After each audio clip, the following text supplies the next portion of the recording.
नमस्कार साथियों, कैसे हैं आप सभी लोग? उम्मीद है कि सभी अच्छे होंगे, मस्त और तंदुरुस्त होंगे। आप सभी लोग अपना और अपनी पढ़ाई का ध्यान बहुत अच्छे से रख रहे होंगे। मैं मिथुन एक बार फिर से आप सभी लोगों का स्वागत करता हूं आपके अपने इस प्लेटफॉर्म पर जिसका नाम है एग्जामपुर। हम लोग हैं बच्चों काम कलम से क्रांति तक। बच्चों, मैं आज छोटे-छोटे टॉपिक के बीच लेकर आप लोगों के बीच में आ रहा हूं, जो कि छोटे टॉपिक होते हैं लेकिन अक्सर एग्जाम में 1 या 2 क्वेश्चन यहां से बन जाते हैं। और ऐसे साथियों टॉपिक जिससे आप लोग कई बार बहुत बार पढ़ते हैं लेकिन वो याद नहीं रहते हैं। तो अंतिम समय में जब आपका एग्जाम आए या फिर ऐसे कुछ शॉर्ट नोट्स आपको मिल जाएं जो आपको लास्ट के समय में 5-7 मिनट आप लोग खर्च करिएगा और आपके 1-2 क्वेश्चंस याद हो जाएं। तो इतिहास के साथियों ऐसे कुछ टॉपिक्स हैं जिनको आप लोग याद करते हैं बार बार लेकिन वो हमारे याद रहते नहीं हैं।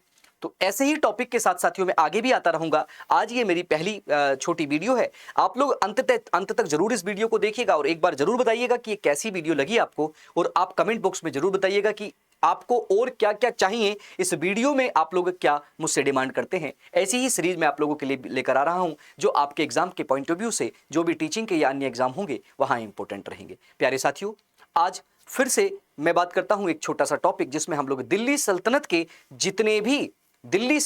जितने भी साथियों आपके शासक रहे होंगे, जितने भी राजा रहे होंगे, उनका क्रम, उनके डेट के हिसाब से हम लोग पढ़ेंगे क्योंकि बहुत इंपॉर्टेंट रहता है और कई बार यहां से बच्चे गड़बड़ सवाल हो जाता है। आइए चलते हैं पहले सिस्टम पर। मैंने ये साथियों क्रोनोलॉजी इस हिसाब से सेट की है आप लोगों के लिए ताकि आप लोग भी मेरे साथ जब इस वीडियो को देख रहे हो एक छोटा सा पेज लगाइएगा। अगर पेज भी नहीं ले सकते हैं तो एक बार सुनते जाइएगा। देखिए, दिल्ली सल्तनत, हाँ बच्चों, वही दिल्ली सल्तनत जिसकी शुरुआत कब से होती है? 1206 ईस्वी से होती है। 1206 ईस्वी में कुतुबुद्दीन ऐबक के द्वारा साथियों दिल्ली सल्तनत को स्थापित किया जाता है। देखिए, दिल्ली सल्तनत के बारे में बात कर रहे हैं तो बच्चों बात करेंगे कि दिल्ली सल्तनत का पहला शासक कौन हुआ। तो आप कहेंगे नंबर 1 पर अगर बात करेंगे तो कुतुबुद्दीन ऐबक साथियों 1206 ईस्वी से लेकर 1210 ईस्वी तक साथियों क्या रहता है, ये आपका शासन करता है। इसके बाद 1210 में जब ये इसका शासन खत्म हो जाता है तो बीच में आता है आराम शाह, जो कि आराम शाह, क्रम बता रहा हूं, सवाल पूछता है, सवाल हमेशा पूछेगा। आराम शाह बच्चों आता है और आराम शाह मात्र 1 साल यानी कि 1210 से 1211 तक ईस्वी तक साथियों शासन करता है। उसके बाद साथियों वही होता है। तीसरे नंबर पर आता है इल्तुतमिश, जो कि इल्तुतमिश को साथियों आप लोग सब जानते हैं, इसको गुलामों का गुलाम बोला जाता है। क्यों? क्योंकि बच्चों ये होता है गोरी का गुलाम, कुतुबुद्दीन ऐबक होता है गोरी का गुलाम और जो इल्तुतमिश होता है ये जो आपका कुतुबुद्दीन ऐबक होता है इसका गुलाम होता है। तो बच्चों क्या है, इल्तुतमिश नंबर 3 पर आता है। इसको गुलामों के गुलाम की क्या दी जाती है, पदवी दी जाती है।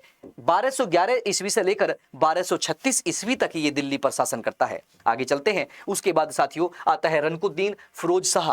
क्या आता है? रनकुद्दीन फिरोज शाह बच्चों उसके बाद शासन करता है, जो 1236 मात्र 1 साल के लिए शासन बंद करता है, 1236 ईस्वी में ही करता है।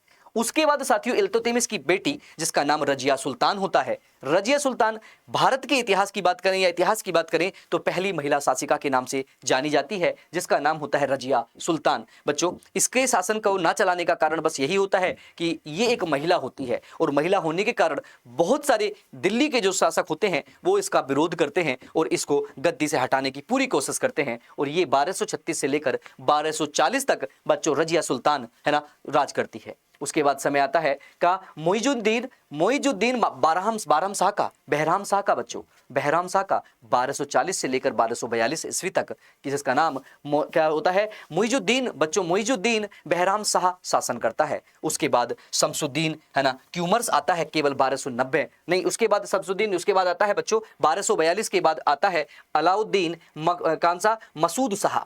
अलाउद्दीन मसूद शाह बच्चों ये नंबर 4 हुआ, ये नंबर 5 हुआ, ये नंबर 6 हुआ और ये नंबर बच्चों 7 होता है। 7वें नंबर पर आता है दिल्ली का शासन यानी गुलाम वंश के शासन में क्या, अलाउद्दीन मसूद शाह।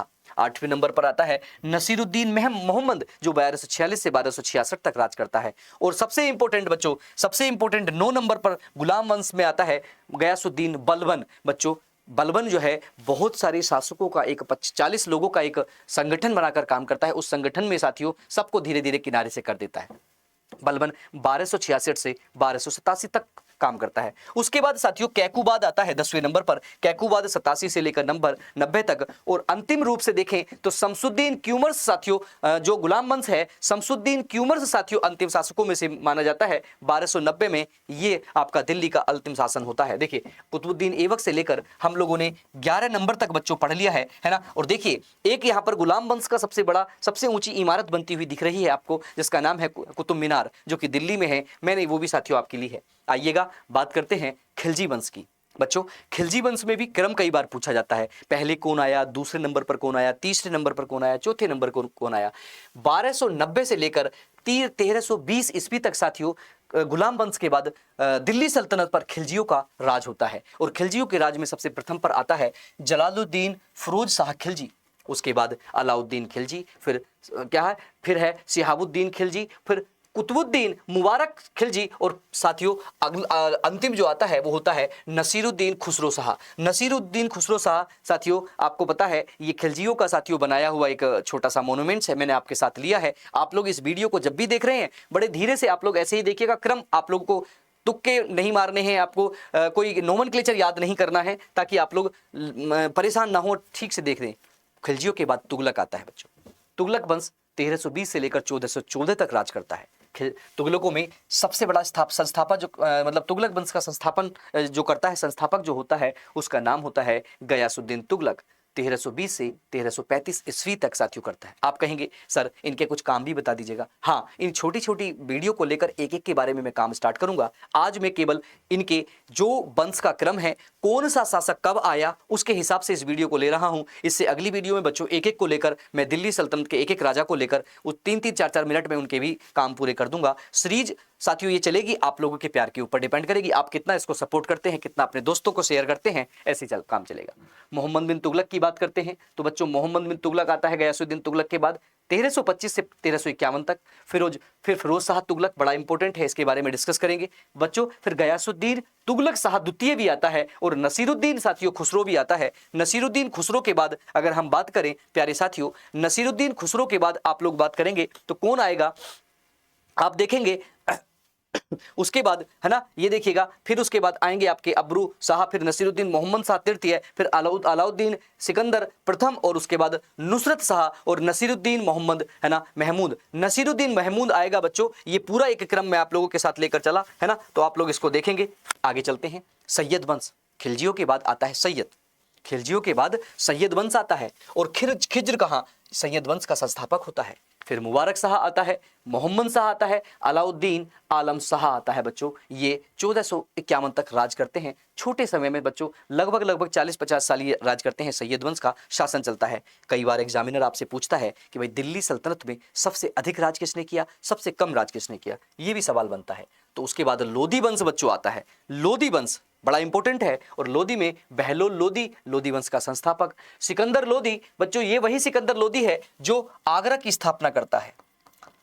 आगरा की स्थापना बच्चों करता है, की स्थापना आप लोग देखेंगे, आगरा शहर की स्थापना 1503 और 1504 ईस्वी में ये करता है बच्चों। फिर इब्राहिम लोधी, ये 3 लोधी वंश के इंपॉर्टेंट शासक, हम लोग इनके बारे में आगे डिस्कस करेंगे। क्रम आपसे पूछता है बहलोल लोधी, सिकंदर लोधी और इब्राहिम लोधी, तो याद रखिएगा क्रम में हमेशा सवाल पूछेगा, तो आप लोग इनको अच्छे से करेंगे बच्चों। आगे देखते हैं, जो मैं बता रहा था ये दिल्ली सल्तनत पर अगर हम गुलाम वंश की बात करें तो गुलाम वंश ने 84 वर्ष राज किया, शासन किया। खिलजी वंश ने 30 वर्ष किया और तुगलक वंश ने बच्चों सबसे ज्यादा किया, कितना, 94 वर्ष। और सैयद वंश ने बच्चों 37 वर्ष किया और लोधी वंश ने बच्चों 75 वर्ष किया। आपसे पूछेगा सबसे कम राजा शासन किसने किया, सबसे कम में आप लोग कहेंगे कि सबसे कम इन्होंने ही किया है ना। आगे देखिएगा, सबसे बड़ी बात करते हैं। देखिए सर्वाधिक शासन तुगलक वंश, न्यूनतम खिलजी वंश, राज दरबारी भाषा क्या थी गुलाम वंश की, फारसी, और अंतिम शासन गुलाम वंश का कौन था, तो इब्राहिम लोधी का नाम लिया जाता है। पानीपत के प्रथम युद्ध में 1526 में बच्चों इसका अंत हुआ था। तो ये पूरा हमने क्रोनोलॉजी पढ़ी है ना, उम्मीद है आपको बहुत अच्छा लगा होगा।